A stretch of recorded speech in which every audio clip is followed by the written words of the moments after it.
আমি ইন্ট্রোডিউস করলাম সমর্থিত না করো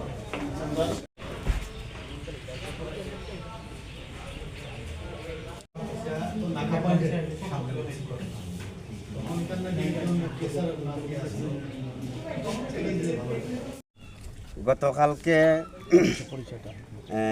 আমার নাম শ্রী নারায়ণ দেবনাথ, কাঞ্চনপুর প্রখণ্ড সাধারণ সম্পাদক বিএসপি।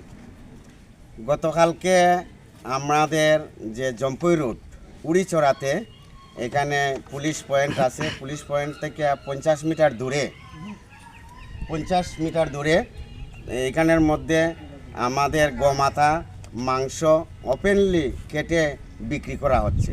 তাই আমরা কাঞ্চনপুর প্রখণ্ড বিশ্ব হিন্দু পরিষদের পক্ষ থেকে আজকে আমাদের এই পিএসের মধ্যে একটা এজাহার দাখিল করা হয়েছে।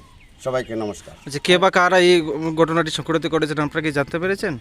নাম লেখা আছে এজাহারের মধ্যে, নামটা জানি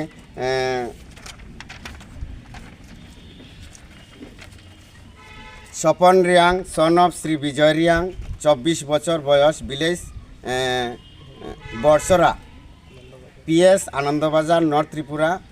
আর 2 নম্বর হয়েছে Shri Bijoy Reang, son of Shri Nakuljoy Reang of Brupara Bru resettlement camp, PS Ambassa, Dhalai, Tripura. 3 নম্বর শ্রী সুরেশ রিয়াং, 21 বছর, সন অফ টুটন রিয়াং, ব্রুপাড়া। 4 নম্বর শ্রী রাহুল রিয়াং, ডগেন্দ্র রিয়াং বাবার নাম। 5 নম্বর শ্রী ব্লেলিয়ান রিয়াং, এরপরে নানুতম রিয়াং, ব্রুপাড়া, পিএস কাঞ্চনপুর, নর্থ ত্রিপুরা। সর্বমোট তারা 5 জন ছিল।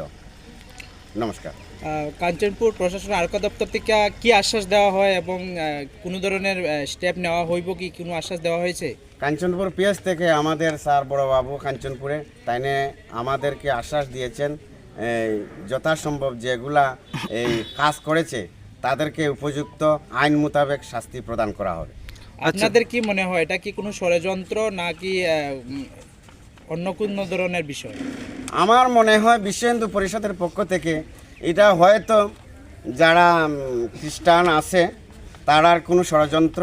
আমাদের এই হিন্দু ধর্মের বারবার বিভিন্ন ধরনের ইন্টারন্যাশনালভাবেও এই হিন্দু ধর্মের উপরে আঘাত আসতেছে। তাই এর পরিপ্রেক্ষিতে আজকে হয়তো যারা খ্রিস্টানরা আছে তারা হয়তো আমাদের হিন্দু ধর্মের অপমান করার জন্য এগুলা এই আগামী বড়দিনের বিষয় নিয়ে তারা হয়তো আমাদেরকে এগুলা গোমাংস ওপেন করে বিক্রি করা হচ্ছে। আচ্ছা, অভিযুক্তদের যদি গ্রেপ্তার না করা হয় আপনাদের আগামী দিনে কী পদক্ষেপ থাকবে? অভিযুক্তদের যদি গ্রেপ্তার না করা হয় তাহলে আমাদের বিএসপির জেলার নির্দেশ অনুসারে আমরা আমাদের সাব ডিভিশনের মধ্যে সবাই কার্যকর্তা মিলে আমরা গুরুতর আন্দোলনের স্বরূপ নিতে ইচ্ছা। ঠিক আছে, ধন্যবাদ।